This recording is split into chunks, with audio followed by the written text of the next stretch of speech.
భలే భలే మాట, బంగారు మాట, బైబిల్లో మాట, యేసు మాట.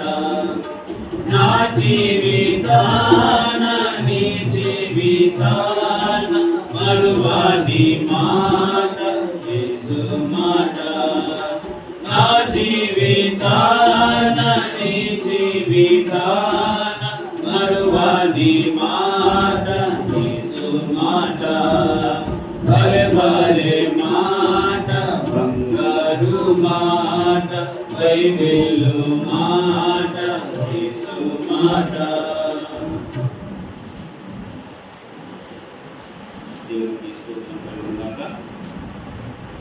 నిమిషాలు వాక్యాన్ని ధ్యానిస్తుందాం. మార్కు సువార్త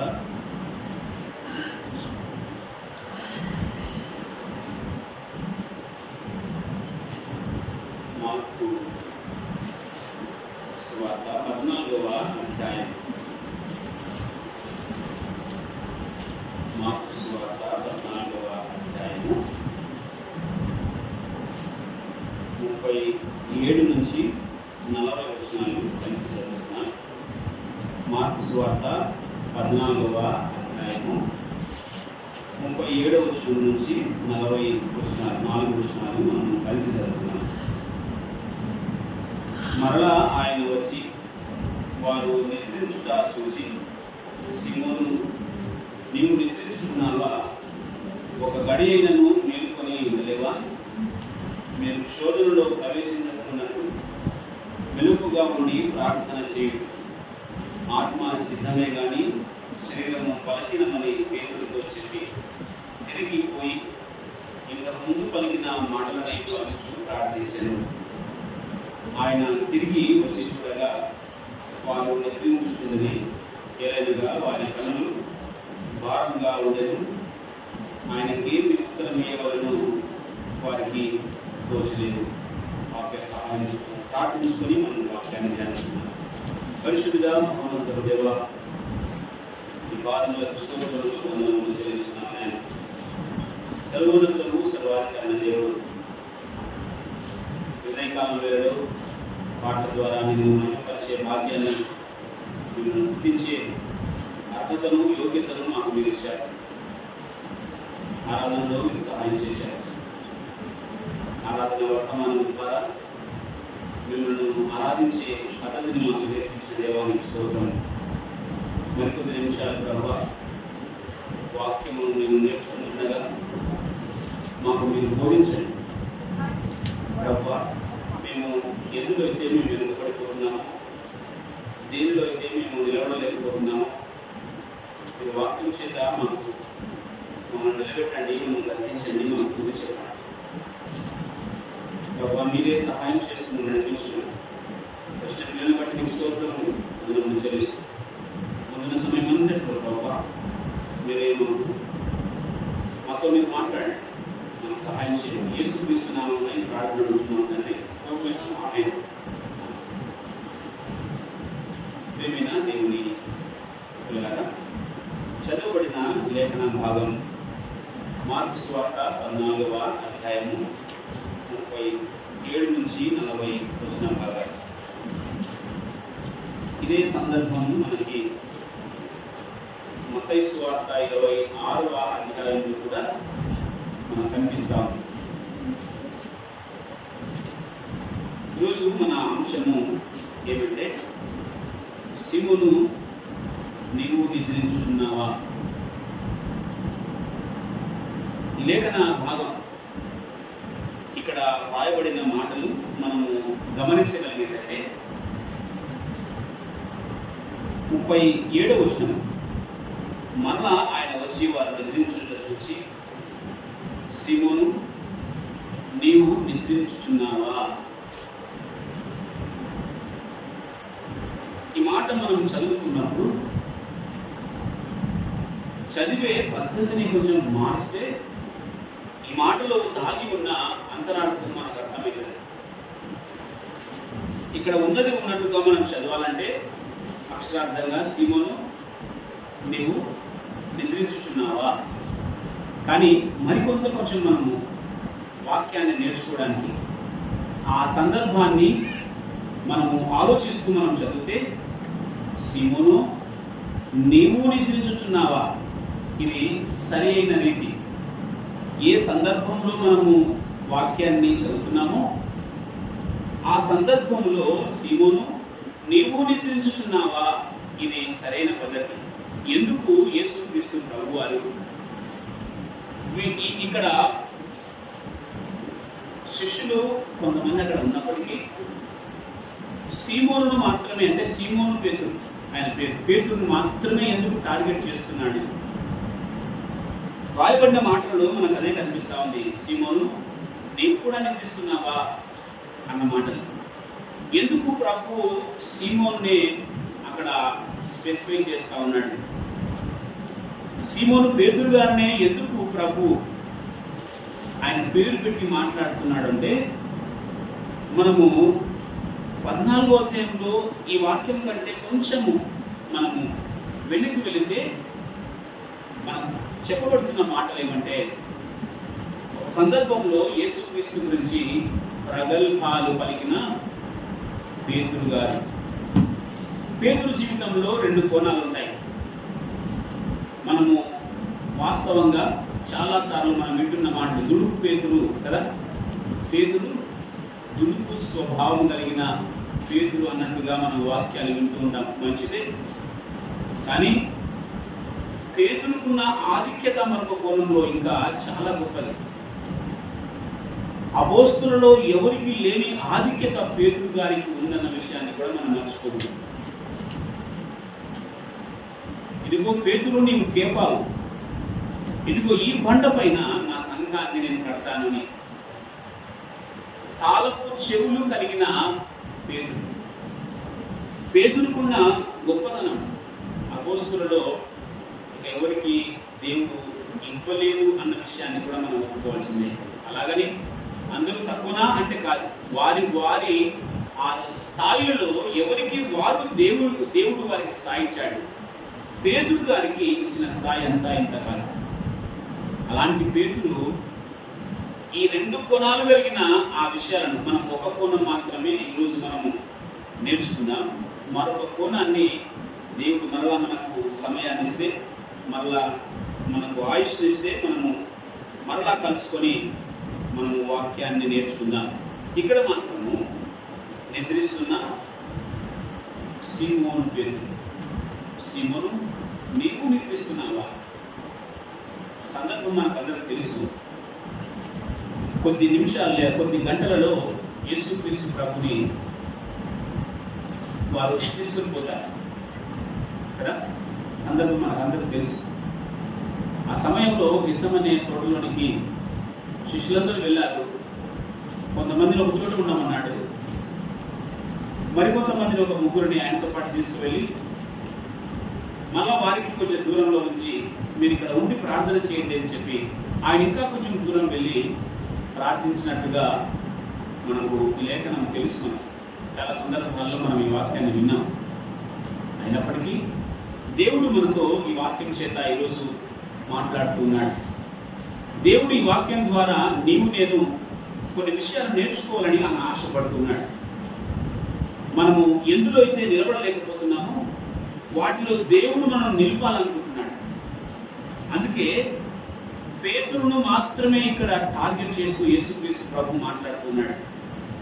ఎందుకు ఆ విధంగా మాట్లాడుతున్నాడంటే, అక్కడ ఎవరెవరు ఉన్నారు మొదటగా మనం చూస్తే 14వ అధ్యాయం 32-33 వచనాల్లో చదువుతారు ఒక మాట. వారు గెత్సెమనే అనబడిన చోటను వచ్చినప్పుడు ఆయన నేను ప్రార్థన చేసి వచ్చే వరకు మీరు ఇక్కడ కూర్చున్నామని తన శిష్యులతో చెప్పి పేతురును యాకోబును యోహానును వెంటబెట్టుకొని మిగులు విభ్రాంతి నొందుటకు చింతాక్రాంతుడగుటకును ఆరంభించెను. ఈ ముగ్గురును వెంటబెట్టుకొని పోయాడు. ఆయన కూడా ప్రార్థన చేస్తూ ఉన్నాడు. ఇంతకు ముందు జరిగిన సందర్భాన్ని మనము ఆలోచిస్తే ఇదే మార్కు సువార్త 14వ అధ్యాయము 29వ వచనంలో మనము చదువుకుంటే పై భాగంలో పేతురు అందుకు పేతురు అందరూ అభ్యంతర పడినను నేను అభ్యంతర పడనని ఆయనతో చెప్పగా. ఒకసారి 27 నుంచి చూద్దామా. అప్పుడు యేసు వారిని చూచి మీరందరూ అభ్యంతర పడెదరు, గొర్రెల కాపరులని కొట్టుదును, గొర్రెలు చెదిరిపోవును రాయబడి ఉన్నది కదా. అయితే నేను లేచిన తర్వాత మీకంటే ముందుగా గలిలయలోనికి వెళ్ళేదనను. అందుకు పేతురు అందరూ అభ్యంతర పడినను. ఇక్కడ ప్రభువు శిష్యులతో మాట్లాడుతున్న మాటలు మనం ఆలోచిస్తే, మీరందరూ కూడా నన్ను గురించి అభ్యంతర పడతారు అని మాట్లాడుతున్నాడు. ఆ సందర్భంలో పేతురు అలాగా అని ఒకవేళ మౌనంగా ఉంటే మంచిది బాగుంటుందేమో. కానీ ఇందాక మనం టైటిల్ ఇచ్చాం కదా, క్రైస్తవ సంఘం టైటిల్ ఇచ్చింది దుడుకు పేతురు అని కదా. అది వాస్తవానికి అది ఉచ్చరింపదగిన మాట కాదు. కానీ ఇక్కడ ప్రభువు పేతురు గారితో మాట్లాడుతున్న సందర్భాన్ని మనం జ్ఞాపకం చేసుకుంటున్నాం. ఎందుకు ఇక్కడ మాట్లాడుతున్నాడు? సీమోను, నీవు కూడా నిద్రిస్తున్నావా? ఎందుకు ఈ మాట పలుకుతున్నాడో ఇక్కడ చెప్పబడుతుంది. అందరూ అభ్యంతర పడతారు, కానీ ప్రభువా నేను మాత్రం అభ్యంతర పడను అని పేతురు గారు ప్రభుతో బాగా బలంగా మాట్లాడాడు. శిష్యులందరూ ఉన్నారు, అందరూ మౌనంగా దాల్చారు, కానీ పేతురు మాత్రమే మాట్లాడుతున్నాడు. ఇదో వీళ్ళందరూ కూడా అభ్యంతర పడినా నేను మాత్రం అభ్యంతర పడను నీ విషయంలో. ఇంకొక మాట 31వ వచనంలో మాట కూడా మనం నేర్చుకున్నాం. అతడు మరి ఖండితముగా నేను నీతో కూడా చావవలసి వచ్చినను, నిన్ను ఎరగనని చెప్పనను. చూడండి, పేతురు ప్రభు అయిన యేసుక్రీస్తు ప్రభుతో మాట్లాడుతున్న మాటలు. అందరూ అభ్యంతర పడతారు, నేను మాత్రం అభ్యంతర పడను. ఒకవేళ చావవలసి వచ్చినా కూడా నేను మాత్రము నిన్ను ఎరగను అని చెప్పను అన్న మాటలు చెప్పాడు. ఆ సందర్భంలో జరిగిన మళ్ళీ కింది భాగాలో చూపిస్తే నువ్వు 3 సార్లు చెప్తావు, అబద్ధం ఆడతావు అన్న మాట ఆ సందర్భంలో నేను వినడం లేదు. కానీ ఎంత బలంగా, అందుకే ఇక్కడ 20 మరీ ఖండితముగా అని మాట్లాడుతున్నాడు. ఎంత బలంగా చెప్పాడంటే, ఇదిగో ప్రభువా నా ప్రాణము పోతే కూడా నేను నిన్ను ఎరగనని చెప్తున్న మాటలు. బహుశా మనం కూడా చాలాసార్లు ఇలాంటి మాటలు, ఇలాంటి ప్రగల్భాలు పలికి ఉంటాం కదా. చాలా సందర్భాల్లో చాలా మంచి తీర్మానాలు తీసుకుంటాం.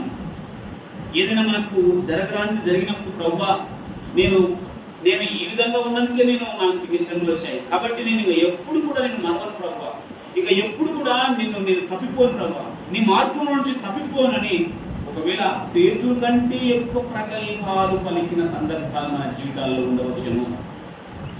కానీ ఇక్కడ సందర్భం ఏమంటే, ఇంత ప్రగల్భాలు పలికి నిద్రపోతున్నాడు పేతురు గారు. ప్రార్థన చెయ్యండి అంటే నిద్రపోతున్న సందర్భం.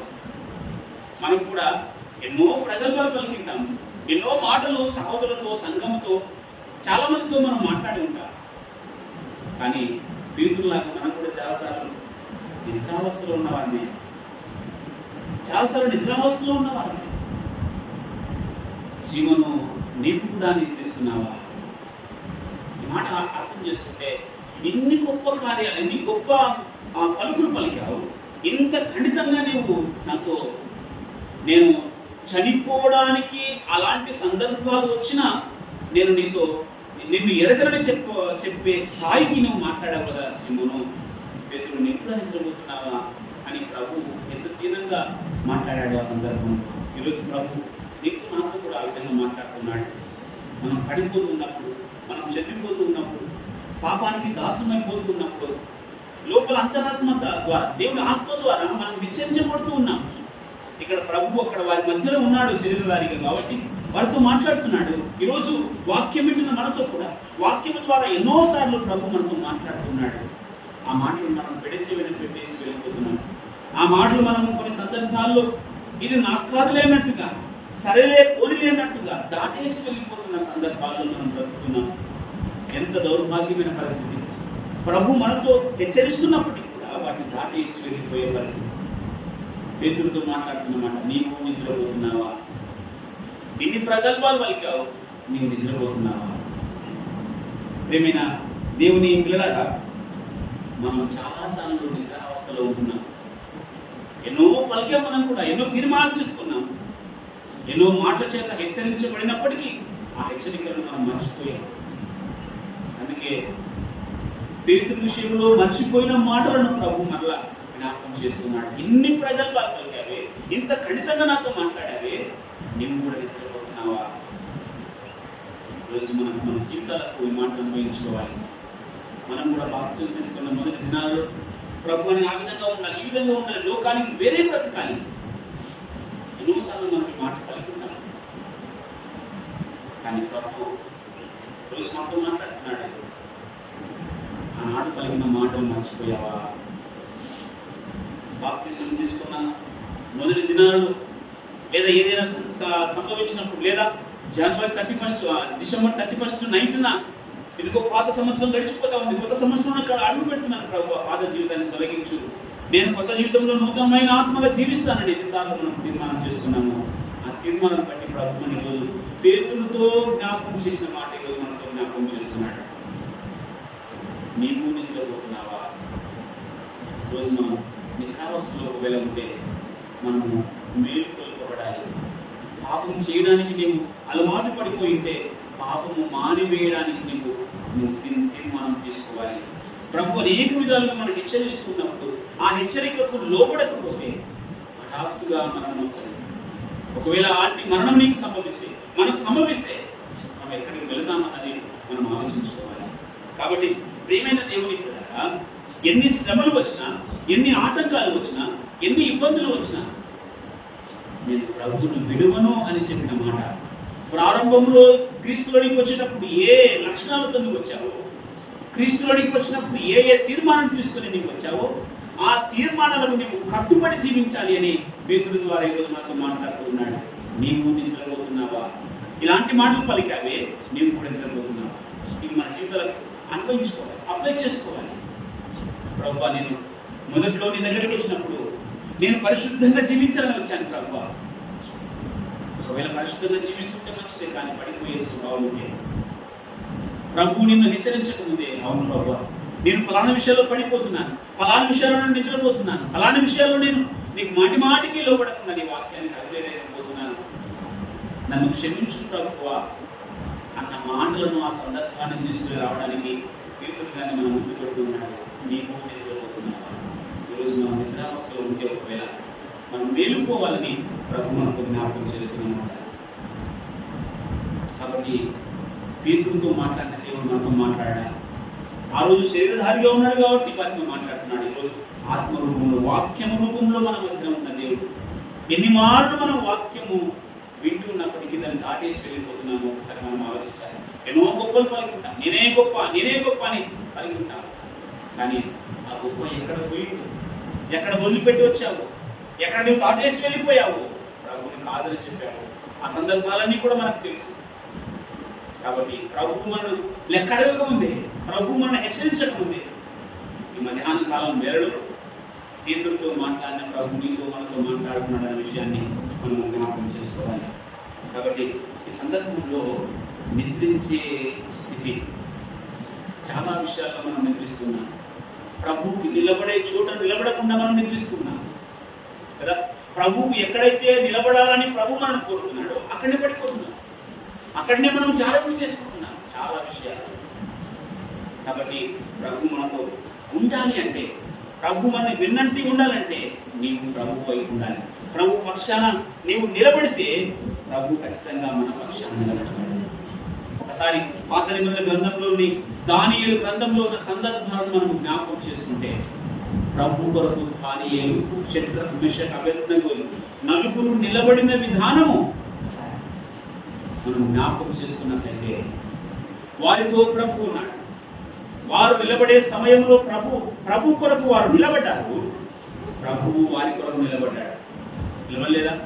అగ్నిగుండంలో వేసినప్పుడు వారిని ముగ్గురిని షడ్రకు మెషకు అబేద్నెగోను, ఇదిగో ఈ ప్రతిమకు నీవు మొక్కాలి, మీరందరూ కూడా సాగిలపడాలంటే వారు చెప్పిన మాట అసలు క్రైస్తవ లోకానికి ఛాలెంజ్గా ఉంది. ఆయన రక్షించినా రక్షించకపోయినా మేము ప్రతి మొక్కనే మొక్కం. అయితే మీరు వేయబడంటేనే వారికి సైనికులకు చెప్పినప్పుడు అగ్నిగుండంలో వేసినప్పుడు ముగ్గురు కాదు నలుగురు ఉన్నారు అక్కడ. ఎందుకంటే ప్రభువు కొరకు నిలబడ్డారు వారు.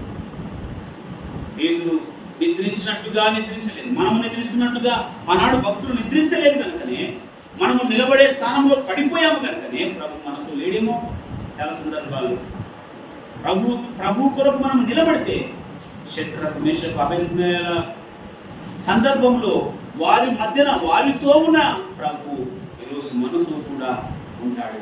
మనము నిలబడలేకున్నాం, ప్రభుని మన పక్కన ఉంచుకోలేకపోతున్నాం కదా. చాలా సందర్భాలు పడిపోయే తత్వం, పడిపోయే స్వభావం మనది.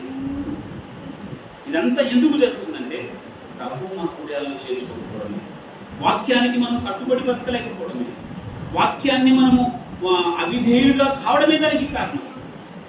వాక్యాన్ని వాక్యముగా స్వీకరించకుండా ప్రభు మాటలు ఇవి అని మనము మన హృదయంలోనికి వాటిని ఆహ్వానించకుండా ఏదో సరళే అలవాటుగా ఆచారంగా వచ్చిపోతున్నామే, దానికి కారణం అన్న విషయాన్ని మనం ముందుకు చేసుకోవాలి. ఈరోజు నీతో నాతో ప్రభు మాట్లాడుతున్నాడు. నీవు నిద్రిస్తున్నావా? నీవు పడిపోతున్నావా?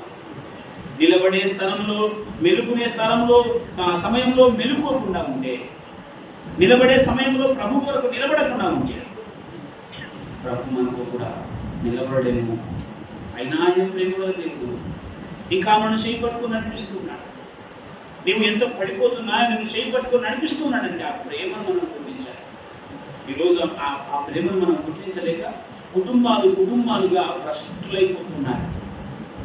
ఏదో కొన్ని విషయాల్లో మాత్రం మనం నిలబడి, ఏదో కొన్ని విషయాల్లో మాత్రం ఒక్క విషయంలో నిలబడి ఇంకా నా ఇంతటి భక్తుడు లేడు అన్నట్టుగా మనం ప్రవర్తిస్తున్నాం. చాలా విషయాలు ఇది ప్రతి ఒక్కరు కాదనలేదన్న సత్యం. ఒకవేళ ఆ సంఘంలో పరిచర్య చేసే ఆ స్థాయి దేవుడికి ఇచ్చిందే, ఇంకా పరిచర్య చేస్తే అయిపోయింది ఆయన గొప్పవారు లేరు అనుకున్న స్వభావం కదా. పాటలు పాడే వరం ఒకవేళ ఉంటే మనం పాటలు పాడితే అయిపోతుంది. నేను పరిశుద్ధుడినే, వాక్యం చెప్పే స్థాయి దేవుడు ఇచ్చింటే ఇక నేను వాక్యం చెప్తున్నా కాబట్టి నేను గొప్పని, నేను పరిశుద్ధుడినే, నేను దేవుడు లాంటి వాడినే, దేవుడు అంతటి వాడినే అనుకున్న సందర్భాలు చాలా సంఘాలలో, చాలా క్రైస్తవ జీవితాల్లో మనకు కనిపిస్తున్నాయి. దేవుని పిల్లరా, ఆ ప్రేమను గుర్తించలేక దేవుడిచ్చిన అర్హతను మనము కోల్పోతున్నాం. దేవుడిచ్చిన అర్హత మనకు యోగ్యతను మనము కోల్పోతున్నాం. దేవుని ప్రేమను గుర్తించలేక, ప్రేమ డంబంగా ప్రవర్తించదు. మనం తెలుసు ప్రేమ గురించి మనం చాలాసార్లు మనం వినుంటాం. డంబంగా ప్రవర్తించదు, ఎవరికి కూడా అపాయం చేయదు.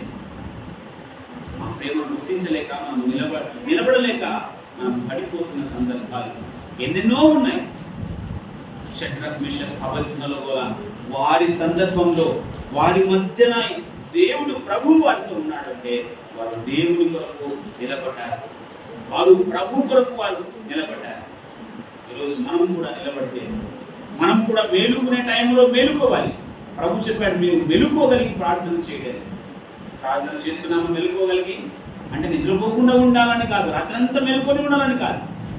నువ్వు ఏమి చేస్తున్నా, ఎక్కడున్నా ప్రభువుకు నీ హృదయంలో ఉండాలని, ప్రభువుని గురించిన స్మరణ నువ్వు కలిగి ఉండాలని, ప్రభు గురించి నువ్వు ఎప్పుడు ధ్యానిస్తూ ఉండాలని ప్రభు జ్ఞాపకం చేస్తున్నామంటారు. ఇది ప్రభు కొరకు నిలబడడం.